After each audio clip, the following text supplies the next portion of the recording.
ओहो। तो दोस्तों मारला झूठने जिले में है ना ठंड बहुत जोर की ठाडी पड़े और ठंड आए की पड़े है कि तावड़म बट्ठा तो गर्मी लग गए है और छैया बट्ठा तो सर्दी लग गए। करा तो के करा, पड़ा तो क्या पड़ा। रात ने सोआ जाडो लग गए है, उठ के चलना तो गर्मी लग गए है। समझ में कौन बैठी? अगर तारा समझ में बैठी है तो मन ने भी बतायो। और एक चीज जरूर बतायो कि तारले जिले का मां या ठंड किसी पड़े है, कमेंट करके जरूर बतायो। तो भाई देखियो यह हमारे लिए टोपी तो मैं उतार दी और बाड़ा पर कोई ज्यादा गौर मत करियो कि भाई डिजाइन बिगड़ गई वगैरह वगैरह। मैं कोई शौकीन आदमी नहीं हूं, बिल्कुल साधारण आदमी हूं। तो यहां पे देखिए रिट 2024 या फिर रिट परीक्षा 2025 को लेके 4-5 नए अपडेट आए हैं। और अपडेट तो क्या है भैया, लोगों के यहां पे कंफ्यूजन ही कंफ्यूजन चल रहे हैं। तो उन कंफ्यूजन को लेके है आपके लिए ये अपडेट मैं लेकर आया हूं। वीडियो उन सभी कैंडिडेट के लिए बहुत ही खास होने वाली है जो फिलहाल रिट का फॉर्म भरने जा रहे हैं। नमस्कार साथियों, मैं हूं आपका अपना साथी राजगुरुजी और आप देख रहे हैं राजगुरुजी एडू यूट्यूब चैनल।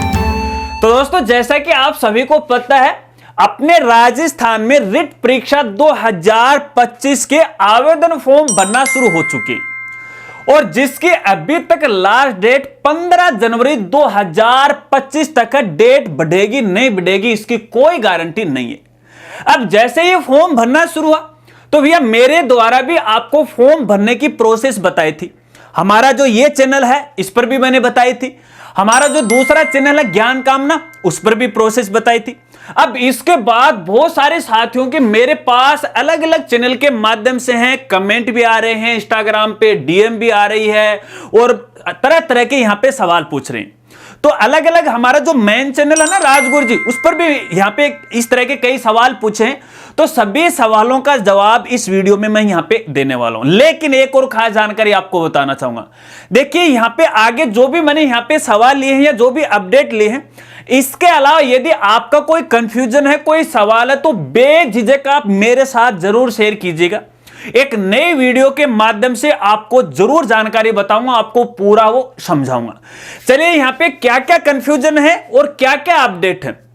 दोस्तों यहां पे पहला अपडेट है रिट फॉर्म को लेके। देखिए रिट का फॉर्म भरते समय शुरुआत के अंदर यहां पे केवल ऑफलाइन चालान जमा कराने की अनुमति हमें दी गई थी ई मित्र के माध्यम से। मैंने जिस समय ये वीडियो बनाया था तो उस समय ये ऑफलाइन प्रोसेस थी। हालांकि विज्ञप्ति में कहा गया था कि आप ये जो भुगतान है, शुल्क है या फिर फीस है, वो आप क्यूआर कोड के माध्यम से है, यूपीआई के माध्यम से कर सकते हैं। लेकिन शुरुआत में नहीं यहाँ पे कोई ऐसी व्यवस्था थी। लेकिन अब भैया यहाँ पे ये व्यवस्था शुरू कर दिए।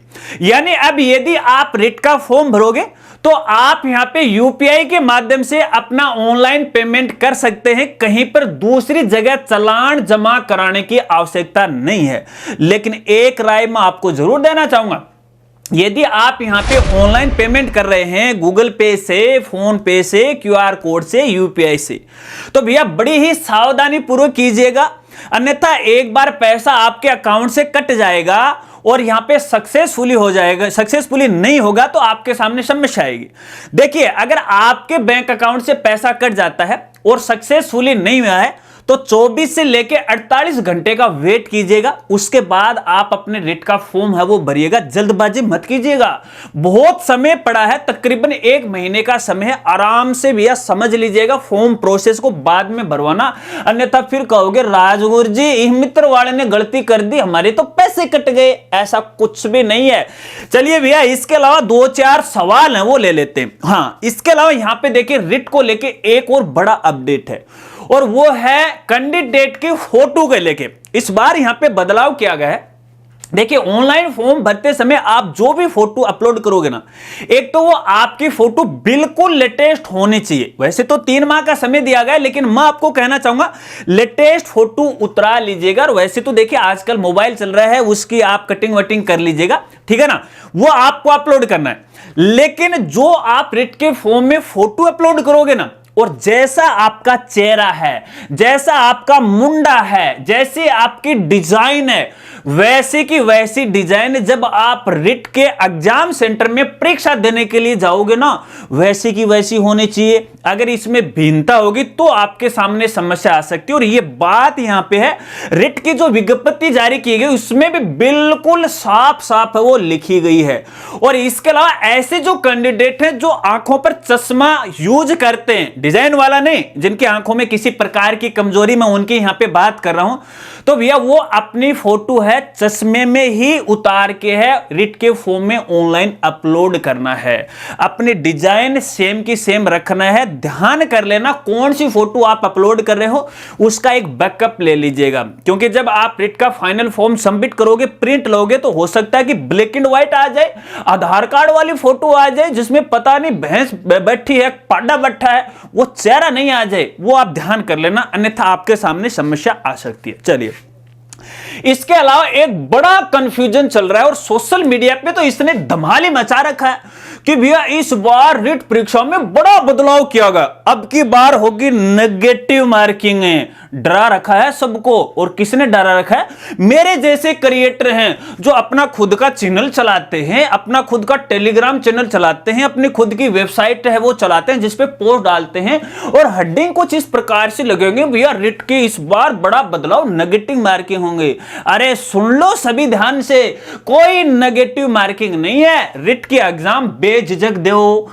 अगर आपको कोई सवाल नहीं आता है तो भी लाग लपेटा लगा के राजगुरु जी का नाम लेके सी वाला ऑप्शन है वो लगा देना, आपका 100% है वो सही हो जाएगा। हालांकि मैं भगवान नहीं हूं, लेकिन इतना मैं बता सकता हूं आपको, ठीक है ना। फॉलो करो तो आपकी मर्जी है, अन्यथा जय राम जी की, ठीक है ना। कोई नेगेटिव मार्किंग नहीं होगी। अब ये जो यहां पे लफड़ा हुआ ना, वो क्यों है मैं आपको बता देता हूं। देखिए, लफड़ा खुद ही यहां पे आरबीएससी बोर्ड ने कर दिया है, क्योंकि बोर्ड के द्वारा जो यहां पे रिट की विज्ञप्ति जारी की गई है वो भी आधी अधूरी जारी की गई है भैया। जब तक कोई इस पर सवाल नहीं उठाने वाला होता है ना, तब तक भैया आंखें नहीं खोलते हैं, पहले वाली यूं की यूं चिपका डालते हैं। यहां पे गड़बड़ी क्या की है इन्होंने कि यहां पे देखिए रिट का जो नोटिफिकेशन है इसके बिंदु संख्या 5 की मैं बात कर रहा हूं। बिंदु संख्या 5 के विकल्प 4 के सब मेनू सी के अंदर बिल्कुल साफ साफ यहां पे कहा गया है कि कोई नेगेटिव मार्किंग नहीं होगी, और जो भी यहां पे ओएमआर शीट होगी उसमें आपको 4 ऑप्शन देखने को मिलेंगे, ए बी सी डी, ठीक है। लेकिन इसी विज्ञप्ति के बिंदु संख्या 5 के अंदर और इसका जो सब मेनू है जी, उसमें कहा गया है कि भैया यहां पे है आपको ओएमआर शीट के अंदर है 5 ऑप्शन देखने को मिलेंगे, A B C D E, और यहां पे नेगेटिव मार्किंग की जाएगी। अब इसी को लेके यहां पे लफड़ा हो गया है। तो पहली बात तो यह है कि देखिएगा ओएमआर शीट में आपको 5 विकल्प देखने को मिलेंगे। अगर यहां पे देखिए वैसे तो नेगेटिव मार्किंग नहीं है, वैसे तो सभी कैंडिडेट 100 में से 100 करेंगे, लेकिन फिर भी इनका यह कहना है कि यदि आप कोई भी प्रश्न का उत्तर नहीं देते हो या फिर आपको नहीं आता है उत्तर, तो इसके लिए आपको है ई वाला जो ऑप्शन है वो सिलेक्ट करना पड़ेगा, ठीक है ना। गोले काले करने पड़ेंगे। अगर ये मात्रा 10% से अधिक हो जाएगी तो भैया यहां पे है 1/3 नंबर है काटे जाएंगे। भैया मामला तो ये है, ठीक है ना। तो ये तो काफी दिनों से चल रहा है, क्योंकि यहां पे आरएसएस बोर्ड ने भी लागू कर रखा है, आरपीएससी ने भी लागू कर रखा है, तो आरबीसी बोर्ड ने कोई नया काम तो किया नहीं। तो ऐसे में सबको कहना चाहूंगा कोई नेगेटिव मार्किंग नहीं होगी, बस ओएमआर शीट के अंदर ई वाला तो कोई करेगा ही नहीं। सब है अपनी मर्जी से, कोई आए ना वो तो आपको करना ही करना, नहीं आए तो अपनी मर्जी से या फिर राजगुरु जी का नाम लेके सी वाला ऑप्शन है वो ठोक देना, सही हो जाएगा। चलिए, इसके अलावा एक और बड़ा कंफ्यूजन और बड़ा अपडेट है, बड़ा बदलाव यहां पे किया गया, और इस बारे में मेरे पास काफी कमेंट भी आए। और बदलाव यह किया गया है कि यहां पे देखिए, अब तक रिट में क्या होता था कि ऐसे जो कैंडिडेट हैं जो बीएसटीसी या फिर बीएड के लास्ट ईयर में थे, अपीयरिंग में थे, या फिर जिन्होंने बीएसटीसी या बीएड उत्तीर्ण कर ली, वो ही केवल रिट का फॉर्म है वो भर सकते थे। लेकिन इस बार ये बड़ा बदलाव कर दिया है कि यहां पे अगर आप बीएसटीसी कर रहे हो या बीएड कर रहे हो और उसके किसी भी सेमेस्टर में हो, किसी भी ईयर के अंदर हो, first year, second year, third year, fourth year, किसी में भी हो, तो भी आप रिट का फॉर्म भर सकते हो। जी हां, देखिए जब आप फॉर्म भरने जाओगे ना, तो जब आप बीएसटीसी या बीएड की यहां पे इंफॉर्मेशन भरोगे, क्योंकि रिजल्ट तो आया नहीं है, तो ऐसे में आपको यहां पे अपीयरिंग दिखाना पड़ेगा। और जैसे ही आप अपीयरिंग दिखाओगे तो एनरोलमेंट नंबर डालने हैं, और यहां पे 4 वर्ष भी आपको देखने को मिल जाएंगे। फर्स्ट ईयर, सेकंड ईयर है, किसी एक को आपको यहां पे चूज करना होता है।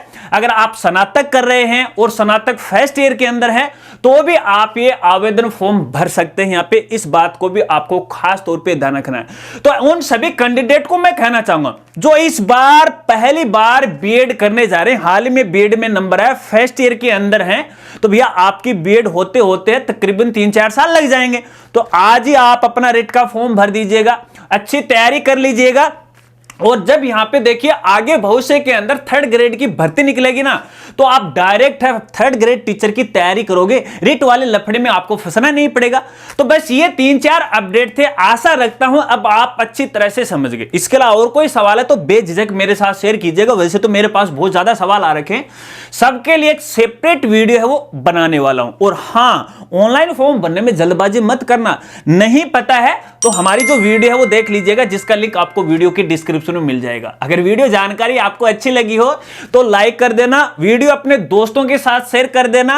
और टेलीग्राम पर लेटेस्ट अपडेट, फेसबुक पर लेटेस्ट अपडेट, हमारा इंस्टाग्राम पर लेटेस्ट अपडेट है, उनकी मैं जानकारी देता रहूंगा। ये बात मैं आपको इसलिए बता रहा हूं कि फॉलो कर लो, ठीक है ना। हाँ, ये कहूंगा फॉलो को ना करना, टाड़ कर दो मत, यह कहूंगा फॉलो कर लो, नई जानकारी लेनी कर लो, फॉलो, ठीक है। तो मिलते हैं फ्रेंड्स अगली एक नई वीडियो के साथ, तब तक के लिए जय हिंद, जय भारत।